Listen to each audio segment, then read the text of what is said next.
वेळ खूप झालेला आहे म्हणून मी सर्वांचा नाव उल्लेख करत नाही.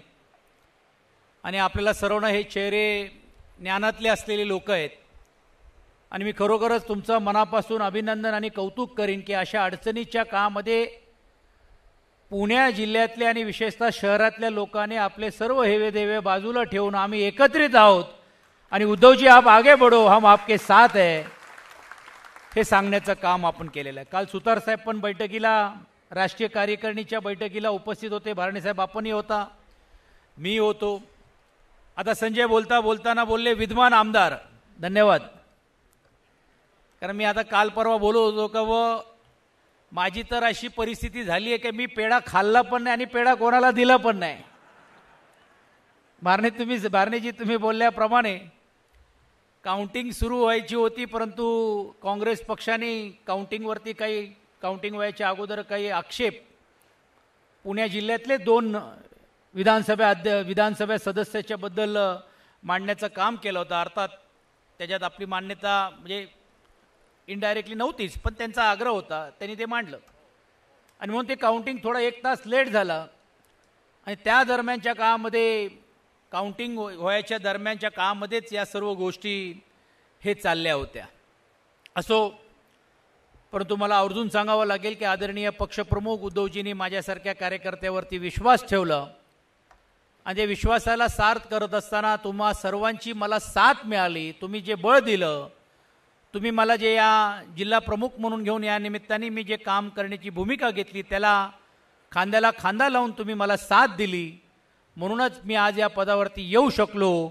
हे आवर्जून या कार्यक्रमाच्या माध्यमातून का होईना मी सांगण्याचं काम आपण करतोय. अनेक लोकांनी वेगवेगळ्या पद्धतीने विश्लेषण करण्याचं काम केलेलं आहे. आज तर मी या जिल्ह्यामध्ये आणि विशेषतः शहरामध्ये हे मेळावे आपण या निमित्ताने घेतोय. त्याची सुरुवात या शहरातून होणार आहे. उद्या पिंपरी चिंचवड आणि मावळ जिल्ह्यातल्या लोकसभा जिल्ह्यातली पण देखील बैठक पिंपरीमध्ये घेण्याचं काम भारणे साहेबांच्या नेतृत्वाखाली होणार आहे. ते उद्या काही कामास्तव त्यांना एक कमिटीचे जायचे म्हणून त्यांना उपस्थित राहता येणार नाही आणि म्हणून ती देखील एक बैठक आहे.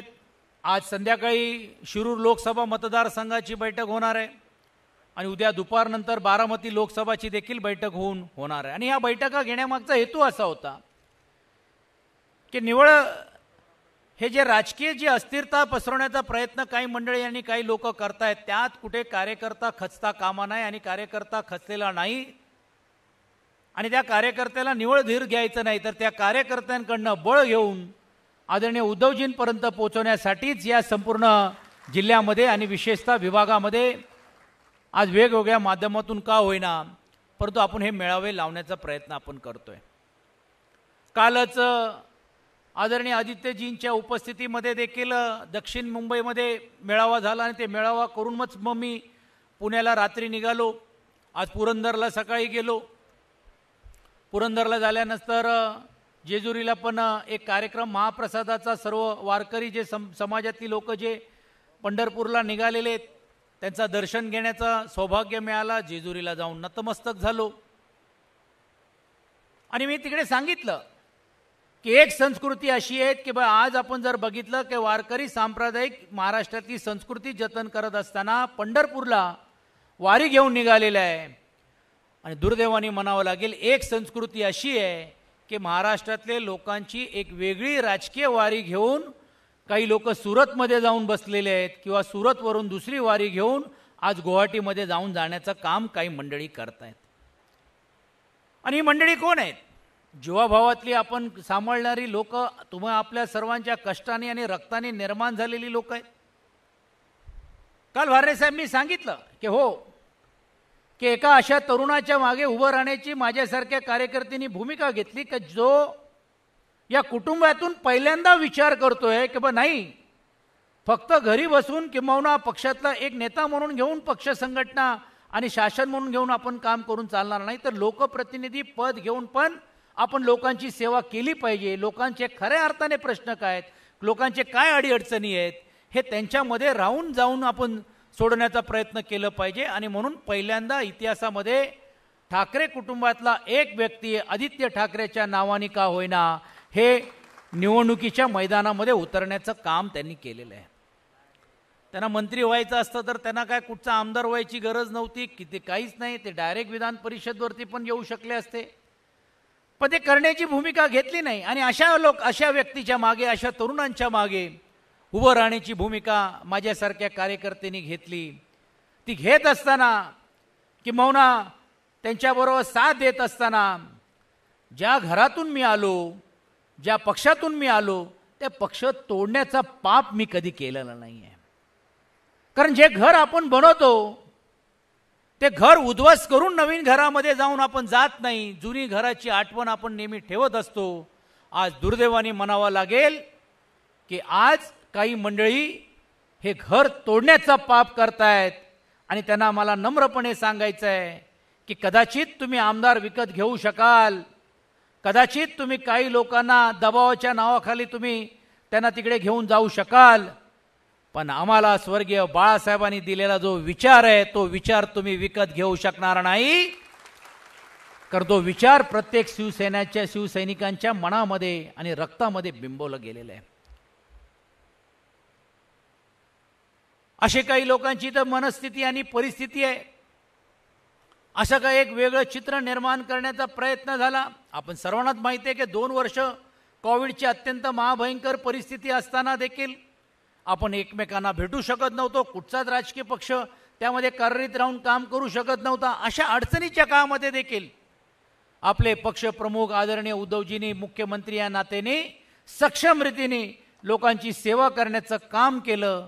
आणि आजही तुम्ही पाहिलं असेल की मनातला मुख्यमंत्री म्हणून घेऊन असेल आणि सर्वात जास्त जनमानसाच्या लोकप्रियतेमध्ये जर कुठचा मुख्यमंत्री असतील तर ते आदरणीय पक्षप्रमुख आदरणीय उद्धवजी आहेत. हे कोणी नकारू शकणार नाही. ते पक्षाचे आपले आहेत म्हणून त्यांचा आपला तर गर्व आहेच आहेत, पण व्यक्ती म्हणून देखील कोणी नकारू शकणार नाही. ही भूमिका आज या निमित्ताने होती. असं असताना देखील असा युक्तिवाद केला जातोय. मग आपला प्रश्न आहे की या 2 वर्षामध्ये एकंदरीत परिस्थिती वेगळी होती, पण असं 6 महिन्यामध्ये काय झालं की ज्या लोकांना एवढी टोकाची भूमिका घ्यावी लागली. मी अनेक आमदारांची नावं घेऊ शकतो, मग ते मुंबई शहरातले असतील, मग काही औरंगाबादचे असतील, आणि जास्त लांब जायची गरज नाही तर आज भारणे साहेबांच्या मतदारसंघातले जे बाजू रायगड जिल्ह्यातले जे असतील त्या मतदारसंघातल्या रायगड बाजूच्या एक तालुका सोडल्यानंतर बाजूच्या 2 तालुक्यातल्या लोकांचं असतील. या 6 महिन्यामध्ये सर्वात जास्त उद्घाटन किंवा सर्वात जास्त विकास निधी ही आम्ही आणली म्हणून मोठमोठे कटआउट लावण्याचं काम लोकप्रतिनिधी नात्याने करण्याची भूमिका ही मंडळी घेत होते. आणि आज ते सांगतायत की आम्हाला निधी मिळत नव्हती, आम्हाला हे दिलं जात नव्हतं, आम्हाला नेतृत्व काय बोलायला तयार नव्हता. अशी दुरवस्थाने टीकात्मक करण्याचं काम आणि आरोप करण्याचं काम ती मंडळी करतायत. माझा सवाल या लोकांना आहे की जर खऱ्या अर्थाने जर तुम्हाला भूमिका मांडायची होती तर तुम्हाला एक हक्काचा व्यासपीठ विधान परिषदच्या निवडणुकीच्या अगोदर मिळाला होता, ज्यावेळी सर्वच माननीय आमदार एकत्रित रीतीने 2 दिवस सर्वजण तिकडे उपस्थित होते. पक्ष नेतृत्वाचे असलेले आपले युवा सेनेचे अध्यक्ष 3 दिवस सातत्याने ते त्यांच्या सहवासामध्ये होते. त्यांच्याबरोबर नाश्ता असेल, त्यांच्याबरोबर जेवण असेल किंवा काही लोकांना जर बोलायचं असेल, भेटायचं असेल तर ते देखील त्यावेळी तिकडे उपलब्ध होत होते. एवढंच नाही तर पक्षप्रमुखांनी पण देखील योगायोगाने वर्धापन दिनाचा कार्यक्रम होता, वर्धापन दिनाचा कार्यक्रम पूर्ण केला आणि पूर्ण कार्यक्रम करून 2 तास त्यांनी त्यांच्या असलेल्या वरती जो स्वीट रूममध्ये होता त्या खोलीमध्ये देखील काही लोकप्रतिनिधींना जर बोलायचं असेल, काही नेते मंडळींना बोलायचं असेल तर ते येऊ शकतात, बोलू शकतात. अशी परिस्थिती आणि असं असताना देखील मग असं निर्णय का घ्यावा लागला. आणि म्हणणं आपलं मांडण्यासाठी दुर्दैवाने म्हणावं लागेल की या लोकांना सुरतमध्ये जाऊन आपली भूमिका मांडावी लागली. आणि म्हणून एका व्यक्तीने सांगलं, मला एका मेसेजमध्ये पाठवलं की काय होता तुम्ही, काय झाला तुम्ही, कमलीच्या नादात लागून वाया गेला तुम्ही. ही अवस्था आज या लोकांची झालेली आहे. भारणे साहेब, आता तर कोण कोणाच्या वरती विश्वास ठेवायचा हाच प्रश्न आहे. मी तर आता तुम्हाला विचारतोय, उद्या तुम्ही जाताय ना, पण कुठेतरी जात असताना सांगून जावा. म्हणजे कमिटीसाठी जात आहेत म्हणून. मी आता इकडे पालखीमध्ये होतो, माझा फोन नॉट रिचेबल लागत होता. अरविंद सावंत मला शोधत होते कुठच्या तरी सहीचा. 10 फोन आले त्यांचे मला इकडनं तिकडनं, की कुठे हे नॉट रिचेबल झाले की काय. कारण कोणावर विश्वास ठेवायचा. काही लोक म्हणतात तुम्हाला हे माहीत नव्हतं का, मग तुम्हाला हे जाणवत नव्हतं. हो माहीत होतं ना, जाणवत होतं ना, पक्ष नेतृत्वाला जाणवत नव्हतं असं नाही. पण घरातल्या भावावरती आपण जर रोज संशय करायला लागलो तर तो घर कधी सुरक्षित राहू शकत नाही, कुटुंब कधी राहू शकत नाही.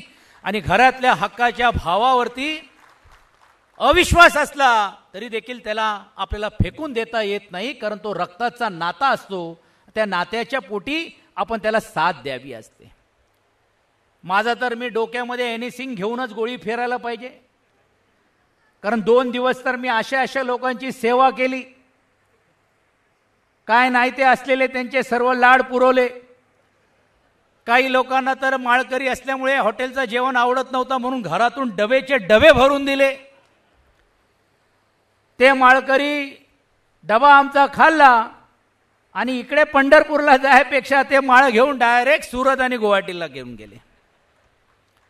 काही लोकांनी सांगितलं मान कापली तरी चालेल पण आम्ही जाणार नाही. दुसऱ्या दिवशी यांचे मान तिकडे टीव्हीवरती गुवाहाटीला जायला पडते. म्हणजे काय निष्ठा काय.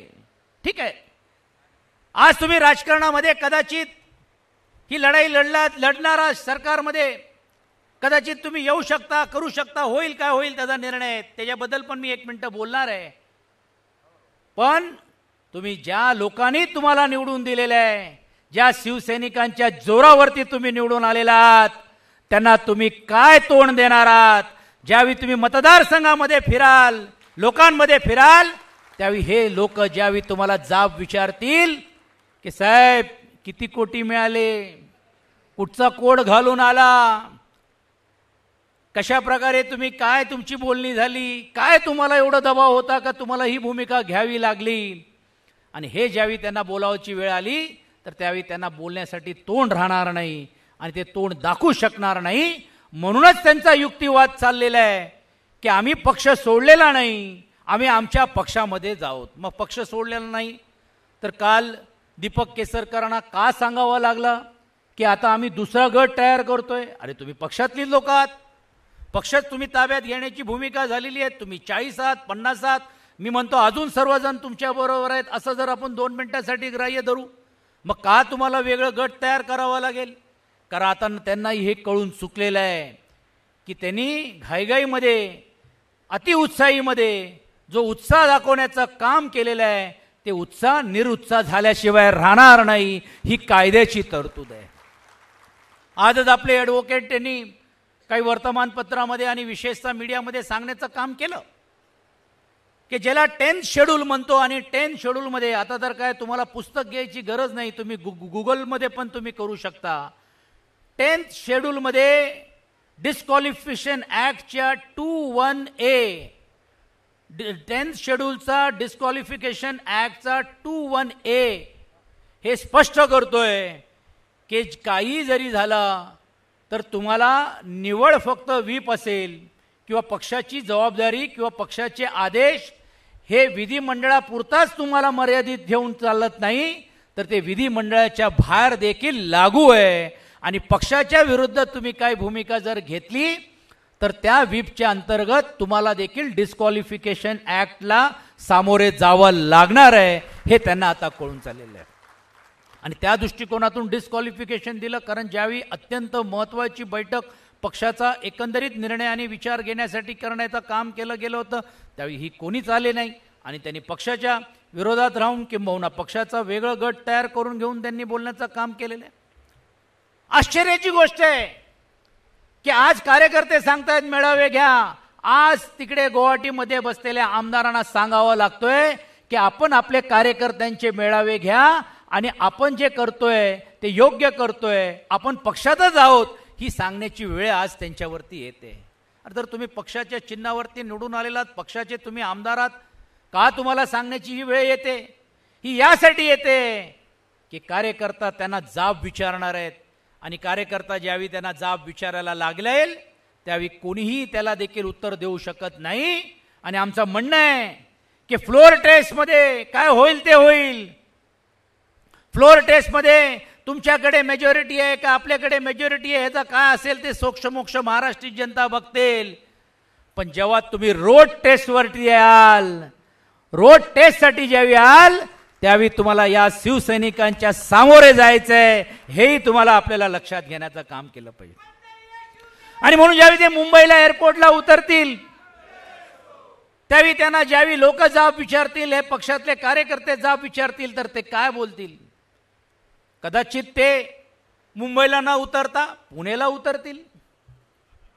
आणि पुण्याला तर तुम्हाला माहित आहे संजय मोरेंनी महानगरपालिकेमध्ये कसं स्वागत केलं. काल विशाल धनवडेंनी कशा प्रकारे जाऊन सदिच्छा भेट घेतली हे तुम्हाला आपल्याला माहित आहे. मग जर पुण्यालाच तो मान द्यायचा असेल तर तुम्ही निश्चितपणे पुण्याला उतरा. आम्ही तुमचा शाल श्रीफळ घेऊन स्वागत केल्याशिवाय राहणार नाही. कारण अशा अडचणीच्या काळामध्ये तुम्ही पक्षप्रमुखांचा ची निष्ठा, पक्षप्रमुखांचा असलेला आदर, पक्षप्रमुखांनी दिलेला जो तुम्हाला मान आणि सन्मान आणि पक्षप्रमुखांनी सर्वात जास्त दिलेला जो तुमच्यावरती विश्वास आहे, तो विश्वासाला तडा जाऊन देण्याचं काम केलेलं आहे. उद्या समजा भारणे साहेब असतील, उद्या विधान परिषदचा सदस्य नात्याने किंवा या या संपर्क प्रमुख या नात्याने मी जर उद्या काय मदत तुम्हाला केली तर ही मदत की मी वैयक्तिक करतोय असं बोलण्याचा मला अधिकार आहे का? मी ही मदत करतोय, ही मदत ही मी वैयक्तिक करत नाही. वैयक्तिक कदाचित माझा स्वभाव असेल, माझा गुण असेल, माझी कार्यपद्धत असेल, पण ही मदत मी करतोय, ही पक्षाच्या वतीने मदत करतोय. ज्यांच्यावरती विश्वास ठेवला, ज्या मंत्र्यांवरती विश्वास ठेवला, त्या मंत्र्यांना सांगण्यात आलं की तुम्ही आमदारांना सांभाळा, त्यांना विकास निधी द्या. त्या मंत्र्यांना सांगण्यात आलं की पक्षातल्या कार्यकर्त्यांकडे बघा. आज ती सर्व मदत केली आणि मदत करत असताना पक्ष काय करत नाही, हे तर मी तुम्हाला मदत करतोय, हे मी तुम्हाला मदत करतोय. अहो, हिंदुत्वाच्या नावाखाली तुम्ही आज बोलतायत.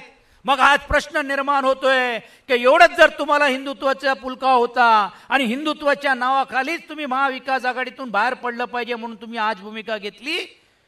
हेच जर भूमिका तुम्ही 2.5 वर्ष अगोदर घेतला असता आणि 2.5 वर्षामध्ये आतापर्यंत तुम्ही जे शासनाचे फायदे घेतले, तुम्ही तुमच्या बळकट करण्याचं काम केलं, हे जर भूमिका घेतली असती तर कदाचित तुमचा मुद्दा रास्त आहे, कदाचित तुमच्या मुद्द्यामध्ये काहीतरी तथ्य आहे हे सांगता आलं असता. पण ती भूमिका तुम्हाला घेता आलेली नाही.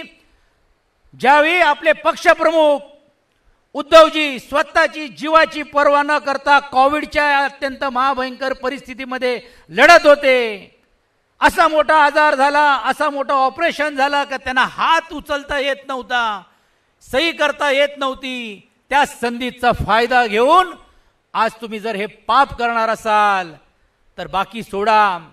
बाकी काय होईल तर नाही होईल माहीत नाही. ह्याच्या मागे षडयंत्र करणाऱ्यांना माझ्या आणि या लोकांना माझा 2च प्रश्न आहे. सत्ता तुम्हाला मिळेल, तुम्ही मोठमोठ्या रीतीने ह्या पदावरती जाल, सर्व काय होईल, पण प्रत्येकाला वरती जायचंय, प्रत्येकाला वरती जायचंय. आणि प्रत्येकाला वरती जात असताना केंद्रातल्या नेतृत्वाला मला प्रश्न करायचंय. या राज्यामध्ये जे बंडखोरी ज्यांनी केलेली आहे त्यांना प्रश्न विचारायचा आहे की वरती गेल्यावरती स्वर्गीय बाळासाहेबांनी जर तुम्हाला विचारलात की हे पक्ष तोडण्याचा पाप तुम्ही काय केलं, त्यावेळी तुम्ही त्याला काय जबाब द्याल, हा प्रश्न देखील आपल्या सर्वांच्या माध्यमातून आज या लोकांना विचारण्याची गरज आहे. कारण तुम्ही संपूर्ण विचारच संपवायला निघालेला आहात. पक्षच संपवण्याची भूमिका तुम्ही घेतायत. आणि तुम्हाला माहित आहे की आपला पक्ष आणि आपला शिवसैनिक हा फिनिक्स पक्षीसारखा आहे की ज्यावेळी तुम्ही आम्हाला मारण्याचा प्रयत्न कराल, ज्यावेळी तुम्ही आम्हाला दाबण्याचा प्रयत्न कराल, फिनिक्स पक्षीसारखी आम्ही भरारी घेतल्याशिवाय स्वस्थ बसणार नाही. या निर्धार करून घेऊन तुम्ही आपण सर्वजण कामाला आपण लागूया आणि पूर्ण ताकदीने या पक्षामध्ये येणाऱ्या काळामध्ये हा पक्ष, हा चिन्ह हे आपल्याकडनं कोणीही हिंकून घेऊ शकत नाही, कोणीही घेऊ शकणार नाही. आणि म्हणून काही मंडळी काही भ्रम निर्माण करण्याचा प्रयत्न करत असतील तर त्यांना स्पष्ट सांगा की एवढीच जर हिंमत असेल, एवढंच जर तुम्हाला काही रीतीने तुम्हाला या विषयावरती जर बोलायचं असेल तर पहिल्या सर्व आमदारकीचे तुम्ही राजीनामे द्या, लोकांच्या समोर जा, निवडून या, ही भूमिका घेऊन तुम्ही लोकांच्या समोर जा आणि मग तुम्ही आम्हाला सांगा. हे सांगण्याचा धाडस करण्याची भूमिका, हे करण्याचा धाडस करण्याची भूमिका तुम्ही घ्या. मग आम्ही समजू की हो तुमचा मुद्दा रास्त आहे. ठीक आहे, अडचणी असतात, अडचणी येत असतात, अडचणी नाही येत अशातला भाग नाही आहे. शिवसंपर्क अभियानच्या अंतर्गत आपण महाविकास आघाडीच्या घटक पक्षामध्ये पण काही उणिवा होत्या, काही अडचणी होत्या. तो रिपोर्ट देखील सन्मान्य खासदारांच्या माध्यमातून आपण तयार करण्याचं काम आपण केलेलं आहे. आणि महाविकास आघाडीमध्येच आपल्याला मतभेद होतात, महाविकास आघाडीमध्येच आपले प्रश्न सुटले जात नाही अशातला भाग नाही. 2015 आणि 2016 साली देखील अशाच प्रकारे त्यावेळी युतीच्या लोकांबरोबर आपण काम करत होतो. त्यावेळी आपले पण आमदारांनी नाराजगी व्यक्त करण्याचं काम केलं होतं. आमदारांनी सोडा, मंत्र्यांनी तर डायरेक्ट स्टेजवरती आदरणीय उद्धव साहेबांकडे राजीनाम्याचं देखील देण्याची भूमिका घेतली होती की साहेब मी राहू शकत नाही, कारण ही जी भारतीय जनता पार्टीची कूटनीती चाललेली आहे ते आम्हाला पसंत होत नाही, असं देखील सांगण्याचं काम केलं होतं. मग त्यावेळी या गोष्टी चालत होत्या. आणि आज असं काय झालेलं आहे 2.5 वर्षानंतर की जे लोकांना दिशाहीन करण्याचं काम करतायत. मला आत्मविश्वास आहे की हळूहळू जसे दिवस जातील, हळूहळू जसे कायद्याच्या प्रत्येक गोष्टीची उल्लंघन होत असेल, त्यावेळी सर्व माननीय आमदार असतील, सर्व आपले काही त्याच्यातले जे अडकलेले आहेत, ज्यांना एका वेगळ्या षडयंत्राच्या माध्यमातून तिकडे पाठवण्याचं काम किंवा घेऊन जाण्याचं काम केलेलं आहे, हळूहळू का होईना एक एक परत आल्याशिवाय राहणार नाही, हा आत्मविश्वास मी या निमित्ताने व्यक्त करतो. आणि येऊ न येऊ पण आज पक्ष म्हणून घेऊन तुम्ही आपण सर्वजण आदरणीय उद्धवजींच्या मागे उभे आहोत हा निर्धार करून घेऊन, आदित्यजींच्या मागे उभे आहोत हा निर्धार करून पूर्ण ताकदीने या शहरातून आज आपण या निमित्ताने जाऊ. एवढंच या प्रसंगी या निमित्ताने सांगतो आणि थांबतो. धन्यवाद. जय हिंद, जय महाराष्ट्र.